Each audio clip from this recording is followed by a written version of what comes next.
Saya akan mengatasi motor Supra X125 selip ya, meraung dan kendala endut-endutan ketika RPM rendah ataupun akselerasi. Langsung saja kita proses pembongkaran ya. Pertama-tama kita bongkar step menggunakan kunci 12, kemudian knalpot kunci 12 juga, kemudian engkol menggunakan kunci 12. Nah, setelah terlepas semua baru kita lepas bautnya ya. Sediakan wadah di bawah untuk penampungan oli. Gunakan kunci 8T ataupun 8 sok. Oke guys, langsung kita lepaskan. Nah, ini kondisinya. Kemudian kita lepaskan ya setut kopling otomatisnya. Sediakan kunci 8 untuk membuka baut ya, baut lotari ya guys. Ini baut lotari untuk penyaringan oli di sini ya guys. Nah, kita congkel tuh di situ, kotor banget. Pasti kotor, nanti kita bersihkan ya guys. Kemudian sediakan kunci 10T ataupun 10 sok untuk membuka per kopling. Bisa langsung ya guys, kalau misalkan gak dibuka bisa langsung, tapi kan kita mau ngecek kampas kopling, jadi kita buka bautnya ini. Dilepas di sini saja. Oke, semua per koplingnya sudah kita lepaskan guys. Kemudian sediakan obeng min, kita lepasin pengunci mur mahkotanya ya guys. Nah oke, setelah itu kita sediakan kunci mahkota tipe B ya, yang depan yang besar, yang belakang yang kecil. Masukkan saja ke gigi 1 supaya nggak muter. Oke, sudah terlepas ya, sudah kendor dua-duanya guys. Langsung kita lepaskan secara bersama seperti ini guys. Nah oke, sambil kita lihat di sini bagian belakang, di sini ada bos ya. Nah di belakangnya daring. Oke, kita cek. Nah, ini untuk rumah kaki 4-nya bagus ya guys, masih bagus. Cuman ini kampas koplingnya sudah kering ya, jadi itu yang menyebabkan slip.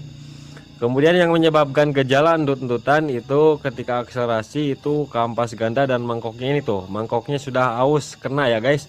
Nah, nanti kita cek ya guys.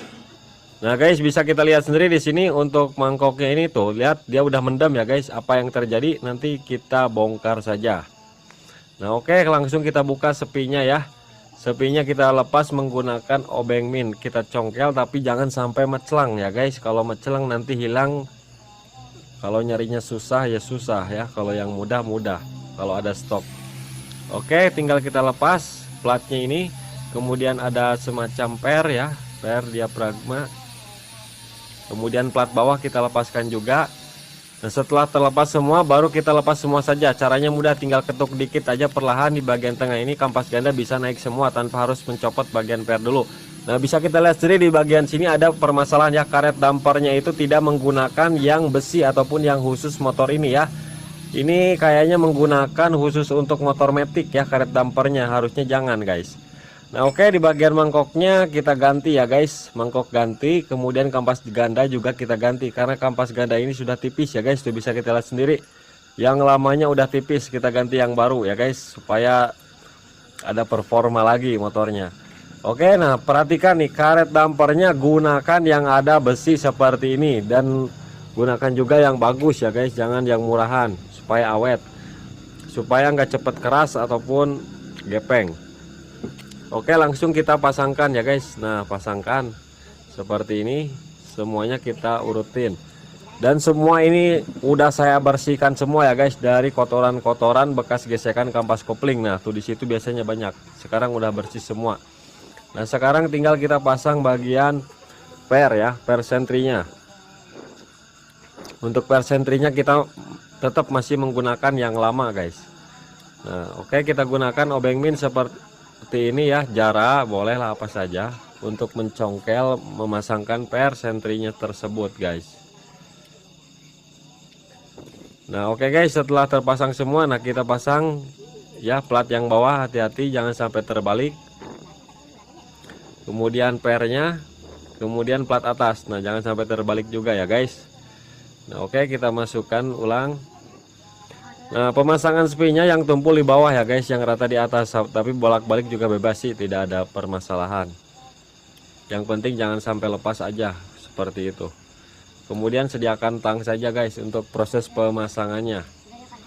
Nah untuk tutorialnya seperti itu guys. Nah jadi ini ya penyebab endut-endutan. Nah ini mangkoknya ya guys, kita ganti ya guys mangkoknya tuh, langsung kita pasang, kemudian press ataupun dipukul bebas lah ya paku kelingnya. Nah nanti kita pasang paku keling, mau dipres mau dipukul itu bebas, terserah anda semuanya. Yang penting presisi dan pas. Oke, langsung kita proses rakit guys. Kasih oli dulu ya semuanya. Semua udah kita bersihkan. Kemudian di sini ada semacam bos ya dari aluminium, itu untuk jalur oli. Kemudian pasang bos di belakang rumah kopling. Nah, kemudian kita pasang kampas koplingnya ya guys. Kampas koplingnya kita ganti yang baru. Sebelum dipasang kasih lumasi oli dulu. Kemudian silang seperti ini, kampas kopling, plat gesek, kampas kopling, plat gesek. Untuk penyimpanan plat gesek saya yang tajam menghadap keluar ya guys, menghadap keluar, yang tumpul menghadap ke dalam. Yang penting rata semua. Oke, kemudian kita pasang tutupnya. Nah, ada titik ya guys, perhatikan nih. Harus ketemu titik dan titik supaya pas ya, supaya klop PNP. Nah, perhatikan di sini ada titik ketemu dengan titik sejajar. Nah, seperti itu guys. Nah, supaya mudah saat proses pemasangannya, jadi kita langsung pasang dulu. Coba kasih dudukan ke mangkoknya ini untuk pemasangan per kopling ya. Jadi supaya mudah guys untuk proses pemasangannya. Nah, kita masukkan dulu. Nah, masukkan. Kemudian langsung kita pasang per koplingnya.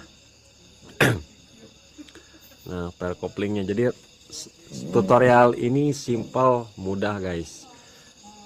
Nah, kemudian langsung kita pasang ya baut-bautnya dan dudukannya. Nah, kemudian langsung kita kencangkan di sini juga, di bawah juga. Ini posisi belum dipasang ring belakangnya ya, gampang ring mah. Yang penting kita kencangkan dulu aja ininya. Secukupnya saja, jangan terlalu kencang, dan proses pengencangannya harus secara silang ya guys. Rata, jangan satu-satu. Soalnya takut patah kalau satu-satu. Soalnya ini aluminium untuk dudukan bearingnya. Nah, setelah kita kencangkan secara rata ya, gak perlu kencang-kencang. Kemudian tinggal kita lepaskan lagi dari rumahnya dan sediakan ringnya. Nah, di belakang sini ada ring. Pasang langsung ya. Boleh dikasih oli supaya nempel ya. Soalnya nanti kalau pemasangan takut jatuh ke bawah. Nah, oke, untuk mangkok udah kita press. Kemudian ini di bagian ini ada coakan nih guys. Nah, coakan ini nih. Coakannya ketemu coakan, jadi diputar ke belakang gigi yang kecilnya ini ya. Nah, oke, kemudian pasang bosnya di situ, kemudian kasih oli di sini sambil kita cek jalur olinya ya guys. Nah, itu yang masuk ke stang sehar. Kemudian langsung kita pasang secara bersama ya, secara bersamaan. Nah, seperti ini guys. Nah, oke, secara bersama sambil diputar-putar, sambil ditekan sampai benar-benar masuk. Nah, oke, kemudian pasang ring polos ya, kemudian pasang murnya. Nah, kemudian langsung kita kencangkan saja di sini guys. Nah, kencangkan, oke, secukupnya. Kemudian putar-putar, dia berputar guys. Harus sampai berputar seperti itu ya. Kita kasih pelumasan di sini ya. Kemudian di bagian kampas otomatisnya kita kasih pelumasan. Dalam-dalamnya juga kita kasih guys. Oke, kemudian kita pasang ya. Tidak ada ring-ring lagi kecuali di Supra Pit New itu ada ring ya sebelum kampas ganda ini. Oke, langsung kita putar. Nah, kemudian pasang ring pengunci, kemudian ring outside, kemudian mur ya.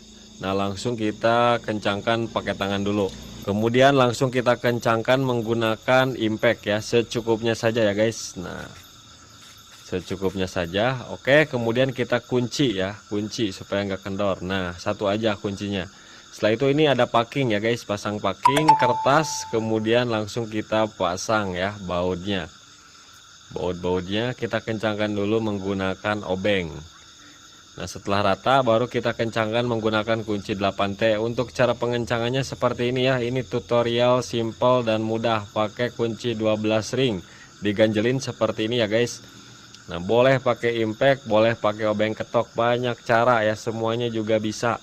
Yang penting untuk pengencangannya jangan terlalu over, karena ini baut kecil. Kalau nggak patah ya selek ya guys. Tapi gunakan manual ini lebih aman. Nah, oke, sudah terpasang, kita putar lagi, aman ya guys. Kita pasang bearingnya. Nah, harus sampai masuk bearingnya dulu ya, ketuk harus sampai masuk dan rata. Kemudian pasang saringan olinya dulu. Nah, kemudian ini setutnya supaya nggak robak kita kasih setemplet, nggak bakalan kenapa-napa, nggak bakalan ngepek ya, sedikit aja. Oke, kita pasangkan dulu. Nah seperti ini. Kemudian stut bawah guys, stut bawah titik ketemu garis ya, harus sejajar, harus sampai sejajar. Nah setelah sejajar seperti ini udah masuk. Kemudian ini ada gotri, nah yang ada coakan keluar ya, dan ada per. Jangan sampai kebalik posisi ini guys, jangan sampai terbalik. Nah kita paskan di sini harus diam ya, posisinya diam, jangan sampai jatuh nanti ketika proses masang. Nah diam. Kemudian kita pasang packing, ada 2 buah pin dowel ya di blok tuh, jadi packingnya diam. Nah kemudian di bagian ini wiringnya kita kasih oli. Nah kasih oli langsung kita pasang guys. Nah kita pasangnya berhati-hati juga ya. Nah pelan-pelan masuk. Kemudian setelah pas tekan, udah plak langsung masuk ya. Kalau misalkan ada bunyi kelenteng berarti itu murag, jatuh ke bawah, harus dibongkar, dipastikan lagi. Kemudian tinggal kita pasang semua baut-bautnya ya, baut yang agak panjang disimpan di bagian pin dowel. Oke, kita kencangkan secara rata dan silang. Kemudian tinggal kita pasang knalpot, pasang engkol, pasang step, olinya dimasukin. Nah baru kita tes. Nah kita tes, oper gigi lancar ya, tidak perlu penyetelan kopling lagi. Kalau misalkan kurang